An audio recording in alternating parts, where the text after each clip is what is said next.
ओम बिरला चुने गए 18वीं लोकसभा के स्पीकर।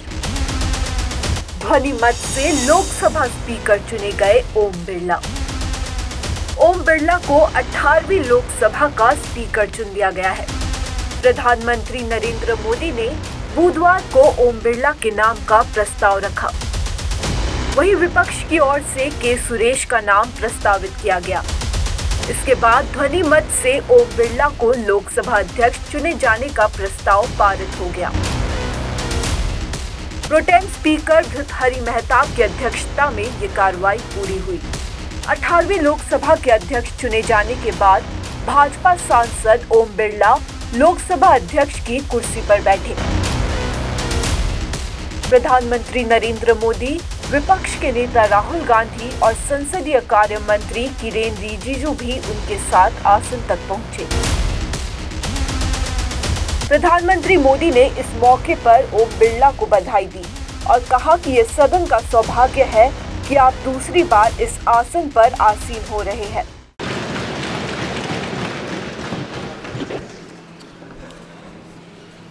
आदरणीय अध्यक्ष महोदय, ये सदन का सौभाग्य है कि आप दूसरी बार इस आसन पर विराजमान हो रहे हैं। आपको और इस पूरे सदन को मेरी तरफ से मैं बहुत बहुत बधाई देता हूं। प्रधानमंत्री मोदी ने ओम बिरला को बधाई देते हुए आगे कहा कि अमृतकाल में दूसरी बार इस पद पर बैठना बहुत बड़ी जिम्मेदारी है। आपके अनुभव से हमें उम्मीद है कि आप अगले 5 साल तक हमारा मार्गदर्शन करेंगे। आपके चेहरे पर ये मीठी मीठी मुस्कान पूरे सदन को प्रसन्न रखती है। दूसरी बार अध्यक्ष बनना अपने आप में एक रिकॉर्ड है। अमृतकाल के इस महत्वपूर्ण कालखंड में दूसरी बार इस पद पर विराजमान होना बहुत बड़ा दायित्व आपको मिला है और आपका 5 वर्ष का अनुभव और आपके साथ हम लोगों का 5 साल का अनुभव, हम सबका विश्वास है कि आप आने वाले 5 साल हम सबका मार्गदर्शन भी करेंगे और देश की आशा अपेक्षाएं पूर्ण करने के लिए ये सदन अपना दायित्व निभाने में आपकी बहुत बड़ी भूमिका रहेगी। आदरणीय अध्यक्ष जी, हमारे शास्त्रों में कहा गया है कि विनम्र और व्यवहार कुशल व्यक्ति सफल सहज रूप से होता है और आपको तो उसके साथ साथ एक मीठी मीठी मुस्कान भी मिली हुई है। आपके चेहरे को ये मीठी मीठी मुस्कान पूरे सदन को भी प्रसन्न रखती है। विपक्ष के नेता राहुल गांधी ने ओम बिरला को पूरे विपक्ष और इंडिया गठबंधन की ओर से बधाई देते हुए कहा कि ये सदन भारत के लोगों की आवाज का प्रतिनिधित्व करता है और आप उस आवाज के अंतिम निर्णायक हैं। सरकार के पास राजनीतिक शक्ति है, लेकिन विपक्ष भी भारत के लोगों की आवाज का प्रतिनिधित्व करता है और इस बार विपक्ष ने पिछली बार की तुलना में भारतीय लोगों की आवाज का अधिक प्रतिनिधित्व किया है। उन्होंने कहा कि हम चाहते हैं कि सदन अच्छी तरह से काम करे।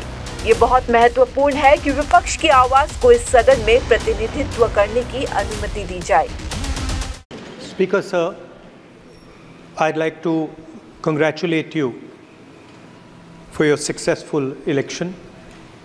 For the second time that you have been elected, I'd like to congratulate you on behalf of the entire opposition, on behalf of the India Alliance.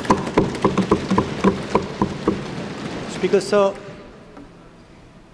this House represents the voice of India's people. And you, Speaker sir, are the final arbiter of that voice.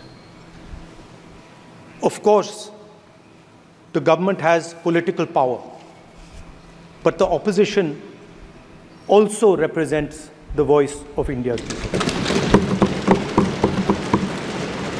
And this time, the opposition represents significantly more voice of the Indian people than it did last time.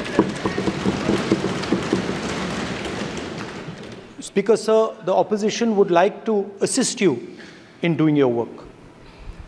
We would like the House to function often and well. Speaker, sir, it is very important that cooperation happens on the basis of trust. It is very important that the voice of the opposition is allowed to be represented in this House. Sapa प्रमुख अखिलेश यादव ने कहा कि आप जिस पद पर है उससे गौरवशाली परंपराएं जुड़ी है। हमारा मानना है कि ये सदन बिना किसी भेदभाव के चलता रहेगा और लोकसभा अध्यक्ष के तौर पर आप हर सदस्य और पार्टी को समान अवसर और सम्मान देंगे। अखिलेश ने कहा कि निष्पक्षता इस महान पद की एक बड़ी जिम्मेदारी है। हम उम्मीद करते हैं कि किसी भी जनप्रतिनिधि की आवाज नहीं दबाई जाएगी और न ही निष्कासन जैसी कार्रवाई दोबारा होगी। आपका नियंत्रण विपक्ष पर है, लेकिन यह सत्ता पक्ष पर भी होना चाहिए। सदन आपके इशारे पर चलना चाहिए, न इसके विपरीत। आप बैठे हैं, इससे बहुत गौरवशाली परंपराएं जुड़ी हुई हैं और हम सब यही मानते हैं कि बिना भेदभाव के आगे बढ़ेगा और लोकसभा के अध्यक्ष के रूप में आप हर सांसद और हर दल को बराबरी का मौका और सम्मान देंगे। निष्पक्षता इस महान पद की महान जिम्मेदारी है। आप लोकतांत्रिक न्याय के मुख्य न्यायाधीश की तरह बैठे हैं। हम सबकी आपसे अपेक्षा है कि किसी भी जनप्रतिनिधि की आवाज़ दबाई न जाए और ना ही निष्कासन जैसी कार्रवाई दोबारा सदन की गरिमा को ठेस पहुंचाएं। आपका अंकुश विपक्ष पे तो रहता ही है, लेकिन आपका अंकुश सत्ता पक्ष पे भी रहे।